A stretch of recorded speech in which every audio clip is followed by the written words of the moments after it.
Dahil hindi kami natuloy sa Antelope, dito na kami dumiretso sa The Horseshoe Bend. Dito yan sa may Dixie. Dixie to, di ba? So, ayan yung pupuntahan namin, guys. Isa pa. Diyan ka, ganyan tayo. 1, 2. So, start na kami ng lakad, guys. I'm not sure kung gaano kalayo yung lalakarin namin, pero ito yung view sa unahan. Siguro mga 1 mile or 2 miles to. Oh, may dala silang tubig. Ang dala mo? Patingin. Lip gloss. Tingin mo, makakasurvive ako dito. Ha? Makasurvive ka yan. Nandito na kami, guys, sa Horseshoe Bend. Tignan yung rock formation dito, guys. Ganda, no? Sipin nyo paano nabuo yan. Nakita ko sa taas. Sabog, nagwawala na. Tignan nyo yung height ko tsaka tong bato na to kung gaano siya kalaki. Grabe, nakakatakot. Nandito kami sa may cliff. Nandito ako. Sisilip tayo, guys. Tignan nyo yung sisilipan ko. Ina, nakakalula. Ayun. Kasi may mga nagbo-boat sa baba. May mga nagkakayak. Tignan nyo to, guys. Yung mga guhit-guhit ng bato niya. So, nabuo to dahil sa erosion. Tignan nyo yung ganito siya. Yung pinong buhangin. Tapos, naulanan, naarawan, hanggang sa naging bato. Kaya ganito yung straight niya. Galing, no? So, guys, nandito na nga kami sa Horseshoe Bend. Kaya, tinawag to na Horseshoe Bend kasi kung makikita nyo yung view na yan, mukha siyang shoes ng kabayo, di ba? Kaya paikot yan. So, itong makikita nyong tubig na yan, yan yung Colorado River. Tapos, from dito sa kinaupuan ko, hanggang dyan sa baba is nasa mahigit 1,000 feet. So, ganun siya kataas. Itong bato dito, guys, tingnan ito.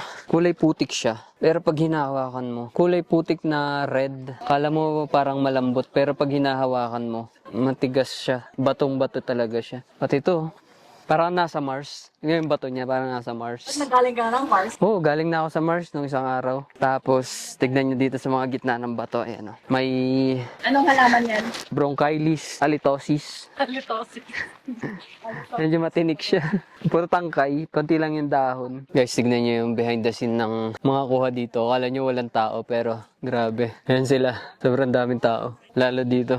Lalo banda ron, daming tao. Hahanap tayo ng pwesto na pwedeng mag-cinematic na walang tao. So guys, nandun ako kanina. Doon sa dulo. At lumipat ako ng pwesto dito. So pupunta tayo doon. Yung mga kasama ko ay nilang sumama. Pagod na sila pero G pa rin ako. Medyo mahirap pala akyatin to, no? Walang daanan. Grabe. Ang hirap pala akyatin. So kung nga akyatin nyo to, guys, kailangan makapit yung sapatos nyo. Kasi pag nadulas kayo, ang babagsakan nyo bato. Pilay.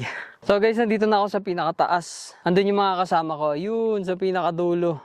Binidyohan daw nila ako so makikita natin kung ano itsura ko dito sa pinakataas. Hanggat pa tayo dun sa taas. Wow, grabe. Ayan yung view niya sa baba. Grabe na yan. Paikot-ikot siya. Oh, ang ganda ng pagkaka-form niya. Parang dito sa pwesto ko na to yung pinaka magandang view. Mas clearer view ng Horseshoe Bend. Yung pagkakahati nitong plate na to. Itong rock na to. Parang sinadya. Ganda, no? Parang siyang hinati-hati. Imagine niyo guys, no? Nung unang panahon, wala pang mga sasakyan. Pag naglalakbay sila, maglalakad lang. Or nakakamel, nakakabayo. Tapos mapapadaan ka sa ganito kalawak na lugar. Pag tumingin ka dun, halos wala ka ng... Parang walang katapusan yung matatanaw mo dun. So yun guys, tapos na. Nandito na kami sa parking lot. Maganda siya, sulit guys. Mabaon lang kayo ng tubig guys. Kasi mahabang lakaran talaga, tsaka may mga konting akyatan. Hahaha.